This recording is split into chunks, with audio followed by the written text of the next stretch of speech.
Olá, aluno! Vamos aqui para mais uma aula de Geografia, comigo, o professor Moisés Barreto, e hoje nós vamos começar uma nova etapa. A gente vai falar de climatologia, certo? E aí o IBGE, ele gosta de chamar isso de grandes domínios climáticos do Brasil.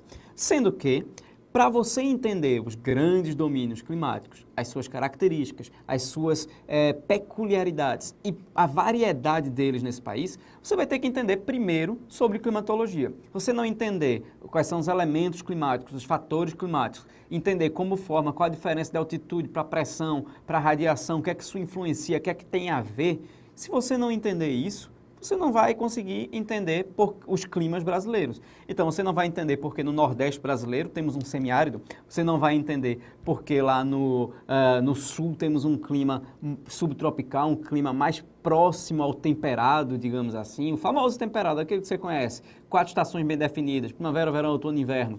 No Brasil a gente não tem quase essas estações, tem no calendário, se você pegar lá vai ter. Mas na prática, o que mais parece com a primavera, verão, outono e inverno é o clima lá do sul do Brasil, o clima subtropical. Primavera, verão, outono e inverno, as 4 estações, elas não acontecem na maioria das regiões do Brasil, na maioria dos estados não acontece. E acontece parcialmente, você consegue ver essa transição nas regiões, na região sul, só. O restante você não vê muito isso, certo? Então, vamos para o que interessa, vamos para a aula que você vai descobrir por que essas peculiaridades que eu falei até agora, ok? Então, vamos lá. Começando o primeiro assunto, primeira parte que a gente vai ver, é uma diferença muito básica. Talvez você já tenha até ouvido falar, mas é uma coisa que o pessoal da televisão, sabe aquele pessoal do telejornais, apresentador, erra muito. Erra a diferença de tempo e clima. Erra demais. Tempo e clima não é a mesma coisa, presta atenção, não é.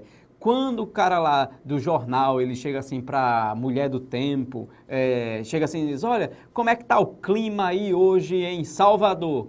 Totalmente errado. Não é clima, é tempo. Porque tempo é o momento. Tanto é que a gente fala previsão do tempo. Então é algo momentâneo. Então o primeiro conceito que você tem que lembrar é que tempo é algo momentâneo, é algo que você consegue medir, é algo que você consegue mensurar a partir do momento que você está em alguma região. Então, por exemplo, eu saí de Manaus, estava lá 32 graus e uma umidade de 90%, uma umidade relativa do ar de 90%. Vamos imaginar essa situação. Então eu saí de Manaus, peguei um voo e fui a São Paulo. Chegando lá em São Paulo, o clima estava frio. Essa frase está certa? Não, porque se eu saí de Manaus e estava uma situação de tempo, eu fui a São Paulo, estava outra condição meteorológica de tempo.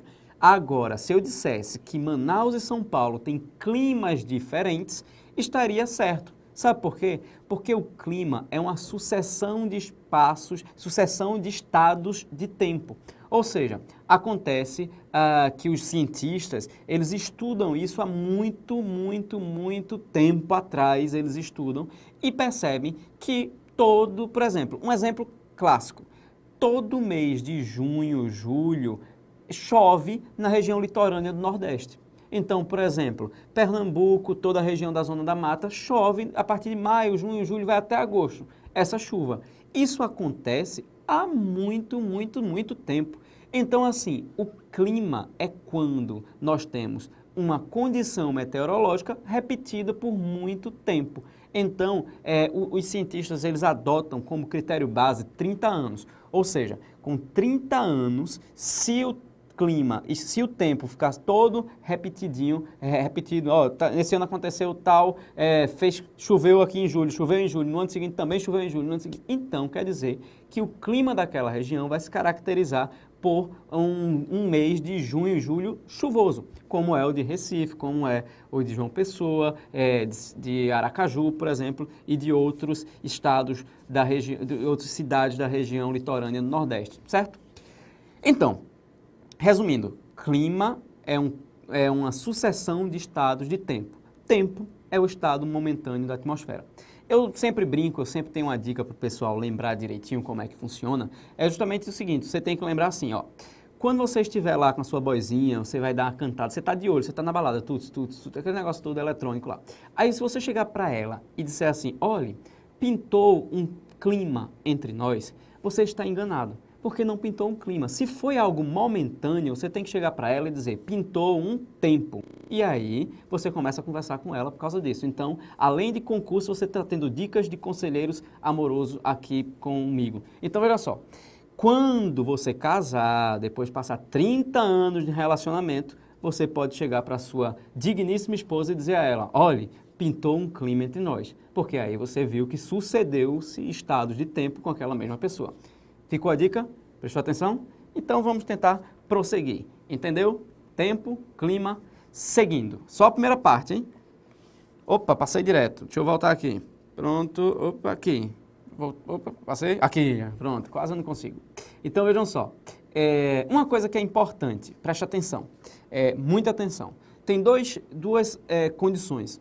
São chamados os elementos climáticos e as outras são chamados os fatores climáticos. E vai surgir na tela agora para vocês aí os dois conceitos. Então, preste atenção e vamos comigo na leitura desses conceitos, ok? Primeiro conceito, elementos climáticos, certo? São as grandezas atmosféricas que podem ser medidas ou instantaneamente mensuradas.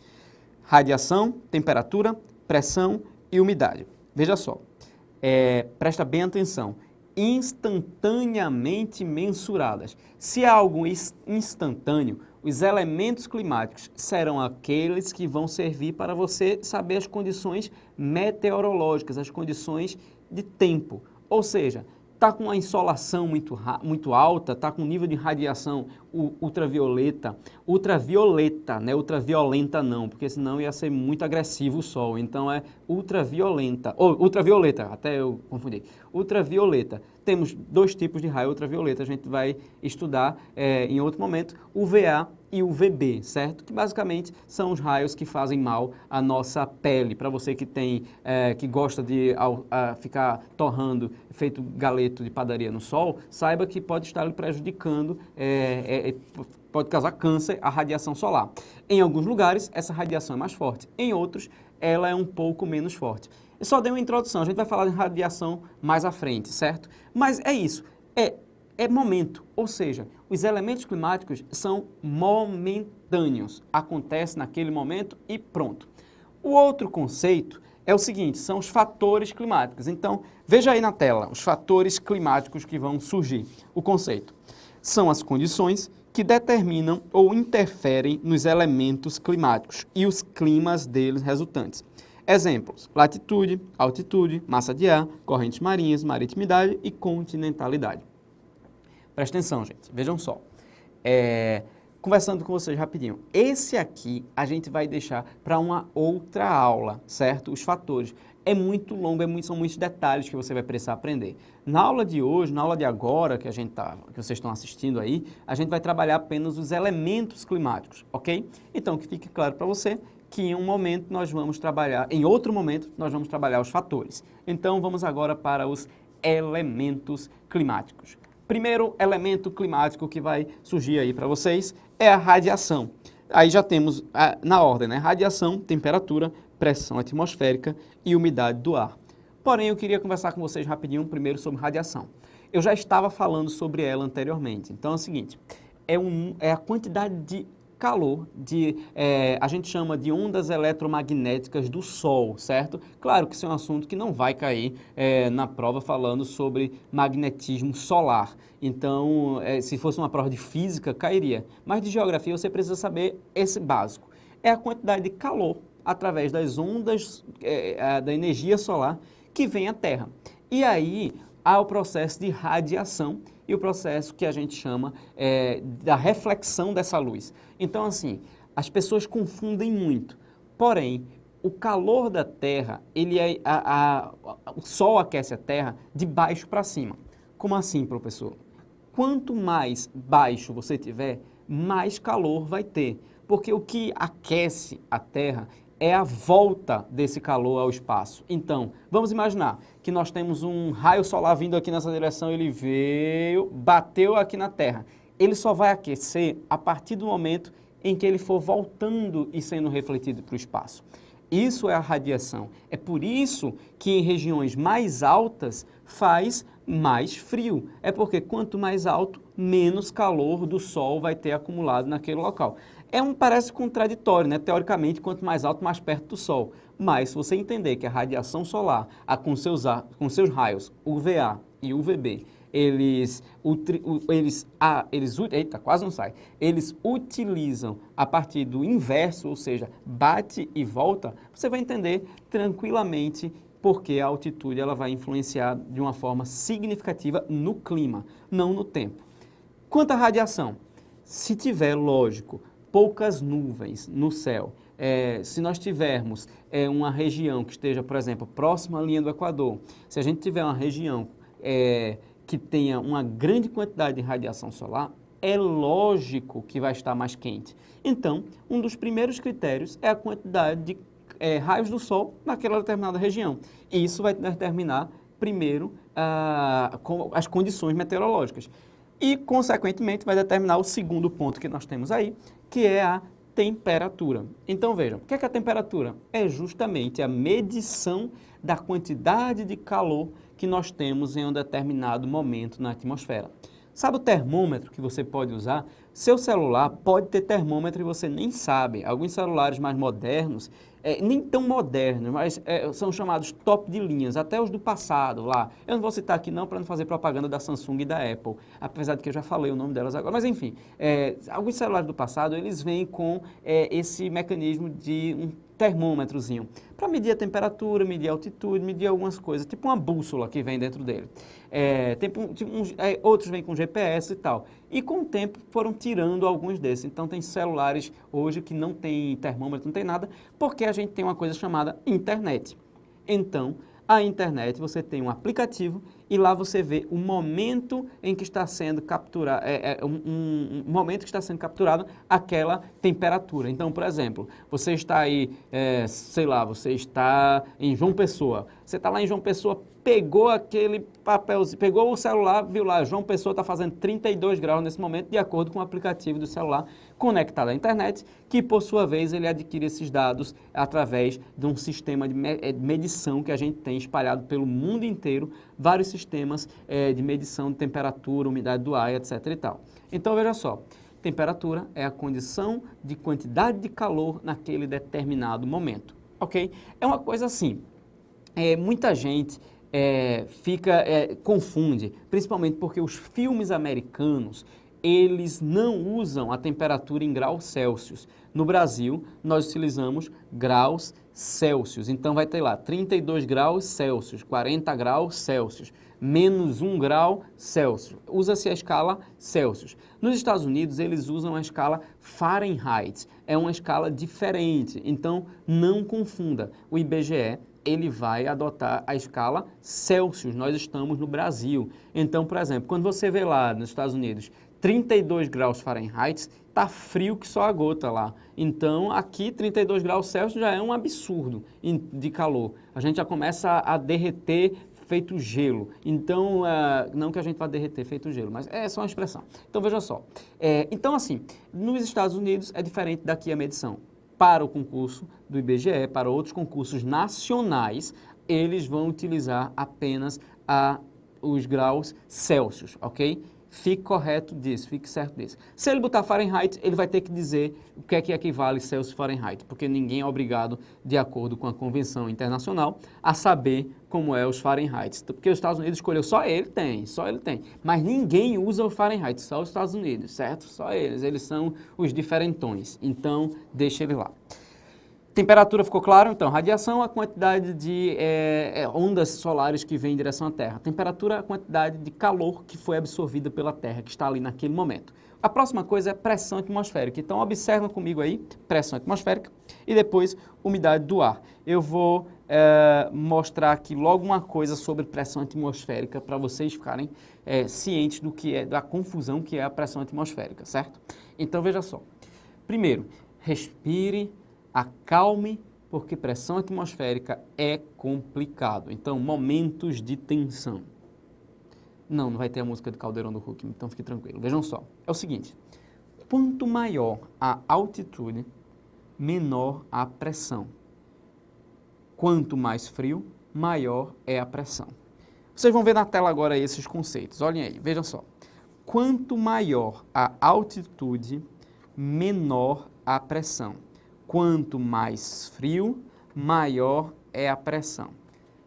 Pessoas, é essa a contradição que vai mexer com a cabeça de algumas pessoas, alguns não vão entender, outros vão ter que assistir 3 vezes algumas aulas, outros vão ter que pegar o livro de Física e Química para entender pressão melhor. Se você não entender, tem esse assunto em Física e Química, vá atrás, pressão atmosférica, tem lá, certo? 1 atm, 2 atm, não sei se vocês lembram disso. Se não lembrar, olha lá também que isso tem lá. Mas assim, para a geografia, resumindo, quanto mais alto eu for, menos pressão do ar eu vou ter. Porém, teoricamente, pelas convenções internacionais e pelo que se estudou os cientistas, quanto mais alto, vai estar mais frio. E quanto mais frio, maior vai ser a pressão. Então, vê só a confusão. A pressão, ela vai ter uma pequena contradição. E o equilíbrio disso vai ser mínimo. Então, assim, para termos uma temperatura, vai ser quem prevalece naquela região. O que é que prevalece? Vai ser a pressão, vai ser a temperatura, o que é que prevalece? Então, aí que nós vamos ter a medição dos elementos climáticos de uma região. Deixa eu mostrar um gráfico para vocês aqui, para vocês entenderem melhor. Vai surgir na tela aí, eu vou riscar aqui para vocês verem tranquilamente. Vejam só, aqui embaixo está a cidade de Recife. Que eu não sei quem é que fala Recife, porque em Recife ninguém fala Recife, todo mundo fala Recife mesmo. Então, veja só, a pressão atmosférica é muito maior em Recife. Por quê? Imagine, o ar ele tem peso, e o peso do ar vai ter muito mais ar em cima de Recife. Então, os habitantes de Recife estarão num lugar com muito mais peso do ar. Enquanto que você vai subindo, por exemplo, a cidade do México, que está a 2.240 metros de altitude, ou seja, você vai subindo, vai ficando mais frio por causa daquela questão da irradiação. Porém, a pressão vai ser menor na cidade do México, justamente porque vai ter menos ar sobre a cabeça dos mexicanos. Se você for para La Paz, lá na Bolívia, então vai ter menos ainda, ou seja, vai ser uma pressão menor. E no Monte Everest, que é o ponto culminante da Terra com seus quase 9.000 metros de altitude, você vai ter uma pressão muito menor. Então, veja só, a pressão atmosférica ela vai diminuindo conforme eu vou subindo. Presta atenção. Ainda não entendeu? Então, vamos para exemplos práticos do seu dia a dia. Então, assim, não vou dar aula de como, por exemplo, limpar fogão com óleo, nada disso. Então, assim, vou falar exemplos práticos que você vivencia. Primeiro, você já teve a oportunidade de andar de avião? Sim. Então, preste atenção. Se não, pergunta a alguém que já andou. Mas daqui a pouco eu tenho um exemplo para quem nunca andou de avião. Então, veja só. Primeiro exemplo para quem já andou de avião. Quando você entra no avião, ele é um ambiente pressurizado. Ele vai estar com a pressão atmosférica semelhante à parte externa enquanto ele está quando ele está no pátio. Enquanto ele está lá paradão no pátio, quando você entrou. A partir do momento que o avião começa a subir, essa pressão ela vai sofrer pequenas variações. Você que está dentro, por o avião ser um ambiente pressurizado, você não vai sentir tanto. Porém, algumas pessoas têm uma sensibilidade muito maior para a pressão. E o que é que acontece? Acontecem incômodos no seu corpo, ou seja, começa a simplesmente o ouvido parar, o ouvido sofre pequenos problemas, algumas pessoas têm escorrimento, outros têm estalos, outros têm agonia mesmo de ficar perturbado, outros ficam com dor de cabeça. Por quê? Porque está havendo ali uma mudança de pressão. Você está saindo de uma região que tem uma pressão alta e está indo para uma região que tem uma pressão baixa. A mesma forma, quando você vai pousar o avião, algumas pessoas também sentem os efeitos da diferença de pressão. Então, o avião está pousando e aí você sente lá aquele negócio, tirando o vômito, que isso é normal para algumas pessoas, mas tirando isso, você sente no ouvido algumas coisas. Para os que nunca andaram de avião, para entender a pressão, vocês devem lembrar o seguinte: Quando você está indo para uma serra, para um planalto, alguma coisa, você pode sentir também esse mesmo efeito. Então, quando o carro está se deslocando, subindo, então você pode sentir o efeito de pressão, da mesma forma quando o carro está descendo. Ainda não consegui, professor, eu nunca fui de carro para serra nenhuma, eu nunca fui de avião para lugar nenhum. Então, tudo bem, você não viaja tanto assim, né? Então, vamos tentar. Você já pegou o elevador? Pegue um elevador e às vezes vá para um lugar muito alto e de repente desça de lá com tudo, ou sei lá, você está no 40º andar e desceu com tudo, sem parar. Você vai sentir também uma diferença de pressão, porque o elevador estava numa região muito mais alta do que está. Claro que é mais sutil do que um avião, claro. Outra coisa que você pode sentir é na montanha-russa, mas aí, se você não curte esportes radicais, você não vai sentir tanta coisa na montanha-russa assim, certo? Você vai sentir medo, e somente. Então, veja só, isso foi pressão, certo? Eu não sei se vocês entendem isso que acontece. Por que é que quanto mais quente, menor é a pressão, quanto mais frio, maior a pressão? Veja só, se está calor, você está na rua, está calor, você gostaria que tivesse um monte de pessoas abraçando você? Um calor, imagine Recife, centro do Recife, 35 graus na sombra. Aí se chega um monte de gente suado para lhe dar um abraço. Você ia gostar? Eu não. E se você gostar, é o gosto seu. Mas enfim, a maioria das pessoas não gostaria. Por quê? Porque quando está calor, você precisa de mais espaço. Você precisa diminuir a pressão que está em cima de você. Então o ar também acontece isso. Quando está muito calor, o ar ele se expande, ele tenta se afastar. As partículas de ar suspensas, moléculas, elas se afastam. Porém, se tiver frio, olha o friozinho bom aí. Diga se não é agradável você estar juntinho lá com aquela pessoa que você adora, aquela pessoa que você ama, tomando um chocolate quente, abraçadinho, tudo juntinho lá. Vai ser legal? Então, quando está frio, as partículas de ar, elas se juntam. É por isso que o ar frio, ele é mais pesado do que o ar quente. É por isso que o ar frio, ele tem uma pressão maior. Então, se ele tem uma pressão maior, então o ar frio, ele vai ser mais pesado, vai ser mais denso. Isso é a variabilidade que eu falei para vocês.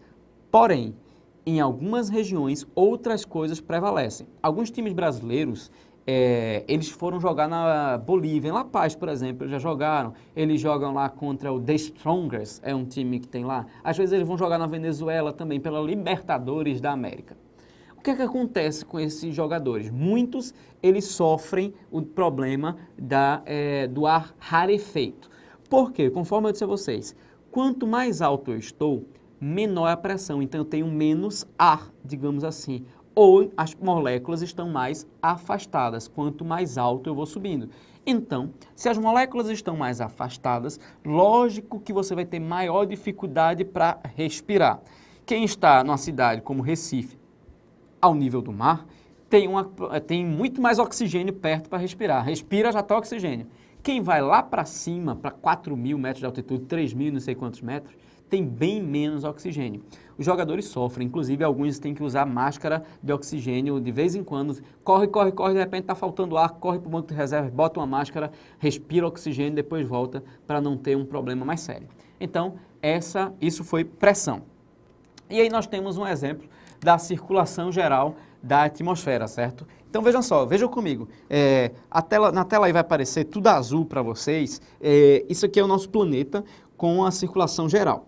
Veja só, é importante que você lembre disso, porque isso aqui vai determinar, isso aqui vai determinar muitas coisas que vocês vão fazer daqui em diante, certo? Então veja só, primeiro de tudo, eu já marquei aqui que o vento, ele sempre vai soprar.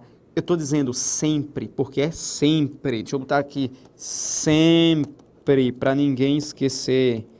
Um vento sempre vai soprar de uma região de alta pressão em direção a uma região de baixa pressão. Sempre nós temos regiões de alta pressão e regiões de baixa pressão. O vento sempre sopra de uma região de alta pressão para uma região de baixa pressão. Se você perceber na previsão do tempo, às vezes eles têm assim, ó, eles botam um Azinho, redondinho, e aí depois eles botam em outro lugar, por exemplo, um Bzinho, também redondinho. O A, geralmente, eles botam azul e o B, eles botam vermelho. Observa, assiste previsão do tempo que você vai entender muita coisa de climatologia. Isso quer dizer que o vento está soprando de uma região de alta pressão para uma região de baixa pressão. Isso, a gente tem dois nomezinhos para isso, certo? As regiões de alta pressão são chamadas de anticiclones. As regiões de baixa pressão são chamados de ciclones, ou seja, são os ventos ciclonais para baixa pressão e anticiclonais para alta pressão.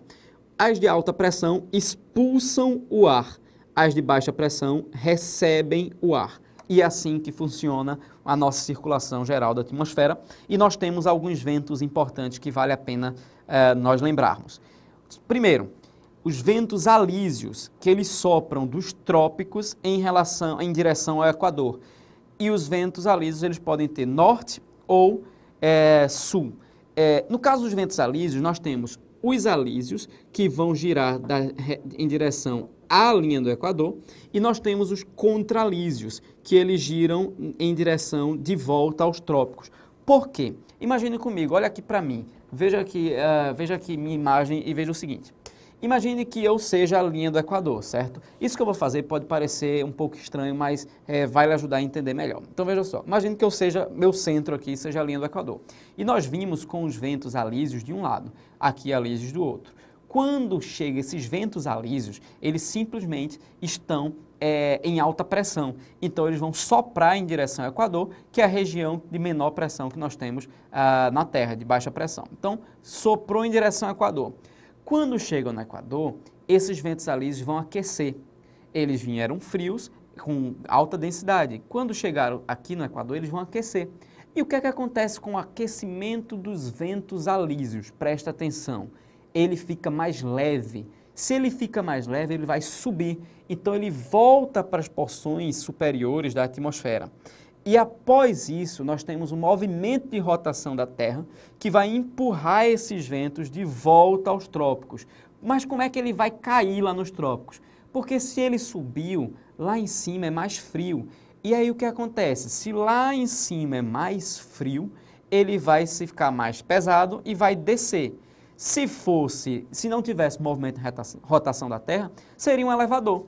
Ele simplesmente aqueceria, ficou leve, subiu, esfriou, caiu, aqueceu, subiu, esfriou, caiu. Mas como nós temos o movimento de rotação da Terra, esse aquecimento ele é empurrado, os ventos são movimentados. Então nós temos os alísios que estão frios, não é tão frio, não é frio, mas não é uma coisa, olha que gelo, não. Eles vêm em direção ao Equador, aquecem, sobem e os contralísios, quando vão cair, eles já caem porque esfriaram e vão cair de volta nos trópicos. Então, isso é uma circulação geral da atmosfera que nós temos aqui em relação à linha do Equador. Então, veja só, nós também temos uma região de alta pressão lá nos polos e nós temos uma região de alta pressão aqui nesse polo também. E nos círculos polares, nós temos regiões de baixa pressão. Então, vejam só, tudo isso vai servir para você compreender melhor as nossas condições climáticas do Brasil. Se você não entendeu algum detalhe, volte a essa aula para entender tudo de novo, certo? Esse assunto é muito importante. O IBGE, ele coloca muito isso. Vários concursos que botam geografia colocam clima e não botam uma linguagem simples. Porque eles não vão falar, olha, não sei o que, eles vão botar uma linguagem mais complexa. Então, faça muitos exercícios para que você entenda perfeitamente a linguagem que você vai estar habituado ou habituada na prova que você vai fazer. Então, pegue provas anteriores sobre esse capítulo, sobre esse assunto de clima, que é muito importante. E ele não é um assunto simples. É um assunto que muita gente confunde em geografia simplesmente por um simples motivo. Você tem que entender como um todo. A gente não tem como estudar todo de uma vez, mas isso aqui acontece ao mesmo tempo, tudo ao mesmo tempo. O que prevalece, ele se sobressai e vai determinar as condições climáticas ou meteorológicas de um determinado lugar, certo? Então, até a próxima aula. Tchau, tchau.